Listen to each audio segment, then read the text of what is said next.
Hi everyone, कैसे हैं आप सब लोग। आज हम बात करेंगे बटुकेश्वर दत्त के बारे में। भारत के एक ऐसे स्वतंत्रता सेनानी जिनके बारे में ऑलमोस्ट भुला दिया गया है। जनरली इनका नाम हमको सिर्फ हिस्ट्री बुक्स के अंदर दिखाई देता है और वो भी हम इसलिए पढ़ते हैं क्योंकि उसके बारे में एग्जाम में आ सकता है। बटुकेश्वर दत्त की तरह ऐसे हजारों लाखों स्वतंत्रता सेनानी है जिन्होंने भारत की आज़ादी के लिए अपना सब कुछ न्योछावर कर दिया था, लेकिन बदले में उनको क्या मिला? नथिंग।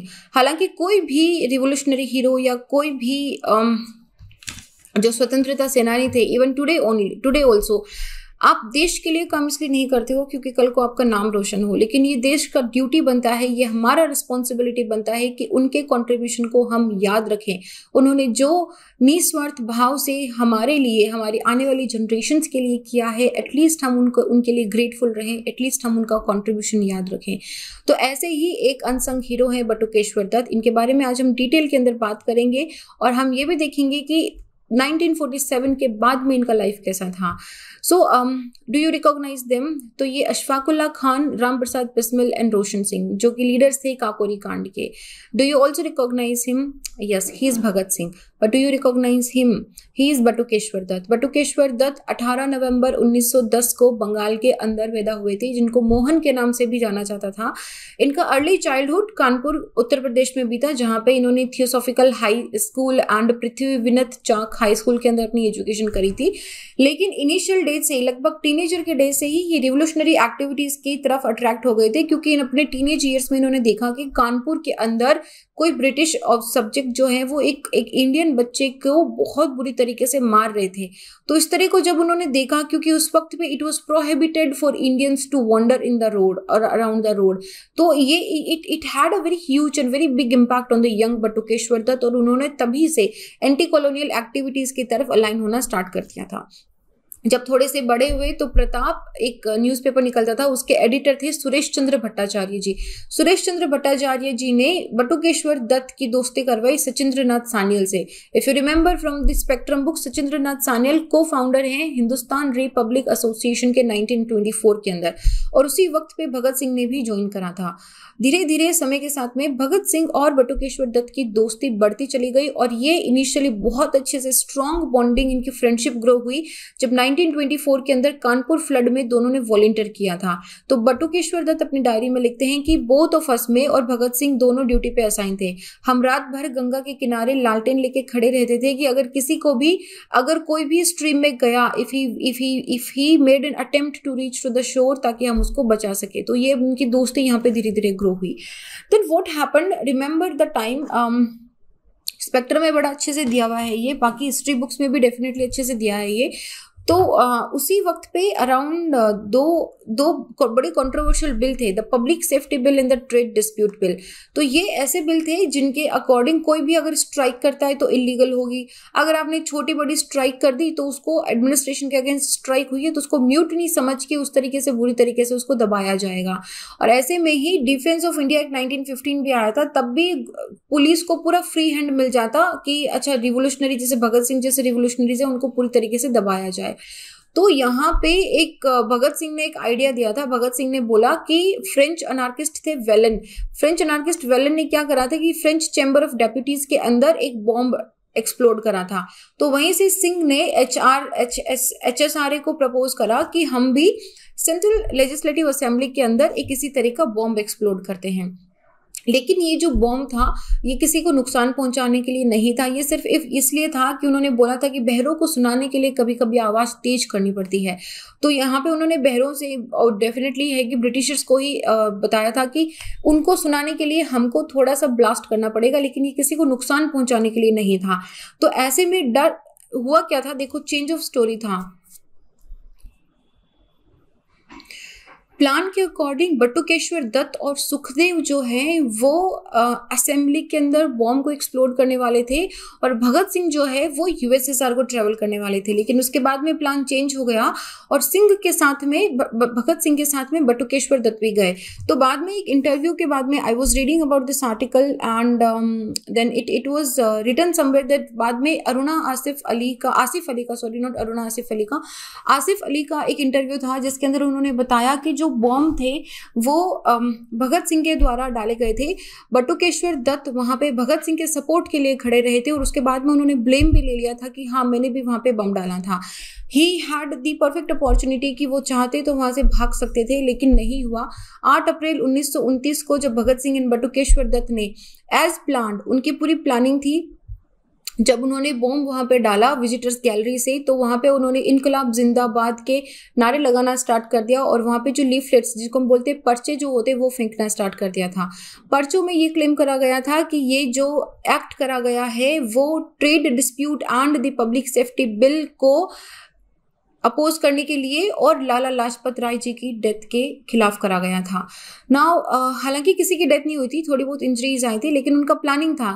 भगत सिंह और बटुकेश्वर दत्त इस मौके का फायदा उठाना चाहते थे ताकि अपनी जो आवाज है वो बहुत दूर तक पहुंचा सके। तो इस तरीके से it came into the whole of the news and it became a very very big event actually. तो उसके बाद में डेफिनेटली सी बात है कि उनको सेंट्रल असेंबली बॉम्ब केस के अंदर उनको ट्रायल पर डाला गया और 1929 को उनको लाइफ इम्प्रिजनमेंट सेशन जज ऑफ दिल्ली ने section 307 of Indian penal code and section 4 of the explosive subsistence act के अकॉर्डिंग उनको लाइफ इम्प्रिजनमेंट दे दिया था। वहां से बटुकेश्वर दत्त को सेल्युलर जेल अंडमान निकोबार के अंदर डाल दिया गया था। बाद में बटुकेश्वर दत्त को टीबी हो गया था, उसके बाद में उनको जो प्रिजन से रिलीज करा गया, फिर भी उन्होंने अपनी जो भारत की आज़ादी के लिए फाइट है उसको नहीं छोड़ा। उन्होंने क्विट इंडिया मूवमेंट के अंदर पार्टिसिपेट करा। Even he was one of the people who got arrested in the 1942 जब क्विट इंडिया मूवमेंट था। उसके बाद वो 4 साल जेल में रहे। 1947 को ही वो जब भारत आज़ाद हो गया था तभी उनको निकाला गया था। After 1947, what happened? After 1947, we forgot that there was a person like Batukeshwar Dutt. Dutt ने अपने आप को एक्टिव पॉलिटिकल लाइफ से विड्रॉ कर लिया, क्योंकि जिस तरह की आज़ादी वो चाहते थे, क्योंकि यहाँ पे एक मनमथ नाथ गुप्त जी हैं, इनकी एक बुक के अंदर इन्होंने लिखा है दत्त के बारे में कि जब हमारे पॉलिटिकल डिस्कशंस होते थे तो वो कहते थे कि ये वो आज़ादी नहीं है जिसके लिए हम लड़े थे, हम इसके लिए कभी नहीं लड़े थे, हम we wanted something different but what we got is very much different. उसके बाद में बटुकेश्वर दत्त आज़ाद भारत के अंदर एक अनरिकॉग्नाइज्ड लाइफ के अंदर जी रहे थे and it was very difficult for him to make the ends meet. कोई फाइनेंशियल एड नहीं था सेंट्रल एंड स्टेट गवर्नमेंट की तरफ से, उनको बहुत सारी चीज़ें ट्राई करनी पड़ी थी। He worked as an agent for the cigarette company also. इन्होंने अपना खुद का एक ट्रांसपोर्ट बिजनेस खोलने की कोशिश करी थी, लेकिन वो वर्क नहीं करा। बिहार की लेजिस्लेटिव असेंबली ने इनको एज अ मेंबर अपॉइंट करा था, but it was only and only for the 4 months। So इसी के दौरान बटुकेश्वर दत्त, मतलब this Batukeshwar Dutt is a person and his valour is the kind, जो जैसे भगत सिंह एंड चंद्रशेखर आजाद पे हमने इतनी मूवीज बनाई है और उनकी स्टोरीज हमारी जबान पे है, उसी तरीके से Batukeshwar Dutt is also one of the heroes जिनकी स्टोरी हमारी जबान पे होनी चाहिए थी, but that did not happen. Batukeshwar Dutt एक बस सर्विस स्टार्ट करना चाहते थे, तो वो पटना के कमिश्नर से मिलने गए and he asked him for the identity proof. जब इस बात का पता हमारे तब के प्रेसिडेंट श्री राजेंद्र प्रसाद जी को लगा, he definitely expressed his personal regrets और उसके बाद में कमिश्नर ने भी अपोलोजाइज करा। But this is not about कि आपको किसी चीज़ के लिए रिग्रेट हो रहा है या अपोलोजाइज करना पड़ रहा है या आपसे आइडेंटिटी पूछी गई थी। इट वॉज अबाउट कि how much we forgot about him. 1964 के अंदर बटुकेश्वर दत्त बीमार हो गए थे और उनको गवर्नमेंट हॉस्पिटल पटना के अंदर एडमिट करा गया, लेकिन उनको एक बेड नहीं मिला था। ऐसे में उनके दोस्त और फ्रीडम फाइटर थे चमन लाल आज़ाद। चमन लाल आज़ाद ने गुस्से के अंदर एक एडिटर ऑफ न्यूज़पेपर को लिखा और उन्होंने बोला कि India does not deserve a revolutionary like that. God has made a mistake by producing a valiant man like Batukeshwar Dutt in India. Bharat की आज़ादी के लिए जिसने अपनी पूरी जिंदगी दांव पे लगा दी, आज वो खुद जिंदा रहने के लिए स्ट्रगल कर रहा है and what he is getting into the return. उसके बाद में पंजाब गवर्नमेंट ने बटुकेश्वर दत्त को उनकी मेडिकल एड के लिए 1000 रुपये दिए और उनको दिल्ली एंड चंडीगढ़ में फ्री ट्रीटमेंट के लिए ऑफर भी करा था, लेकिन पटना से उनको लाया नहीं गया। बिहार गवर्नमेंट ने उनको तब तक दिल्ली नहीं आने दिया, तब तक he was not on the brick of death.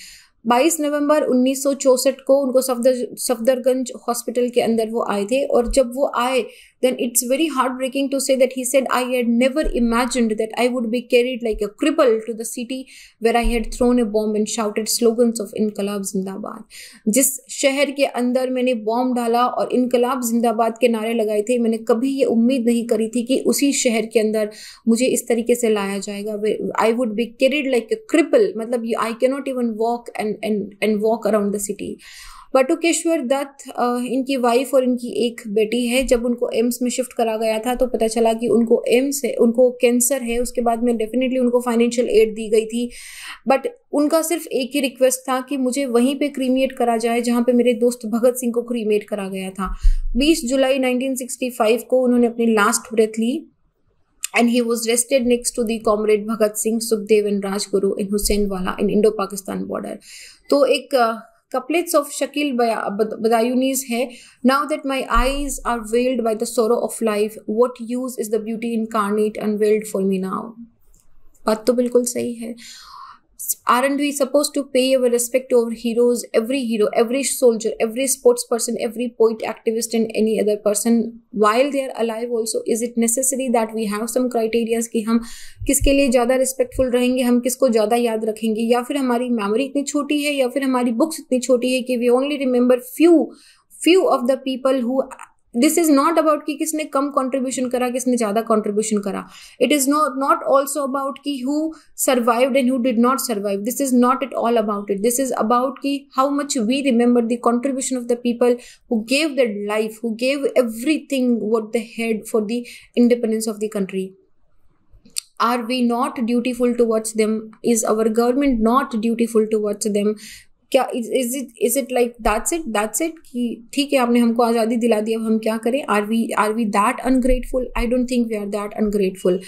So definitely more should be done to remember the freedom fighters of our country, those thousands of unsung heroes, those thousands of unsung everybody, like men, women, children, everybody who participated into getting us the freedom. They deserve a lot of respect. They deserve a lot of recognition also. It is not because they wanted to get recognized. It is because we want them to get recognized, and we want to pay our respects and be very grateful for what you have done for us. So from my side, and from the Study IQ also, we pay a huge respect and we are very grateful for everybody, for every single soul who has participated, and we pray for every single soul who gave us the independence, who gave us this freedom, जिसको आज हम बहुत ही for granted भी ले लेते हैं. So this was it. इस article के काफ़ी सारे जो पॉइंट्स हैं वो हमने 2 न्यूज़पेपर से लिए हैं. मैंने the Wire and the Print से लिया गया है. Those there was like very amazing articles were written, and this I think at a point this is a very जिसको बोलते हैं ना, जो आपको अंदर देखने के लिए मजबूर करे कि आप थोड़ा सा हट के भी सोचो कि what is happening and what we are doing. Just because हम एक कॉलोनी का नाम BK दत्त कॉलोनी रख देने से उनका रिकॉग्नाइजेशन एंड उनका कंट्रीब्यूशन कंप्लीट नहीं हो जाता है. So this was it about it. How do you like this video? Please write in the comment section. मेरा नाम संतोष है. अगर आप मुझसे जुड़ना चाहते हैं तो आप इंस्टा या टेलीग्राम पे little_simple_बुधा पे सर्च करके जुड़ सकते हैं. वीडियो का PDF आपको टेलीग्राम से मिल जाएगा. You can find it here. And also अपना ध्यान रखिए, and stay happy, stay hydrated. I will see you guys in the next. जय हिंद.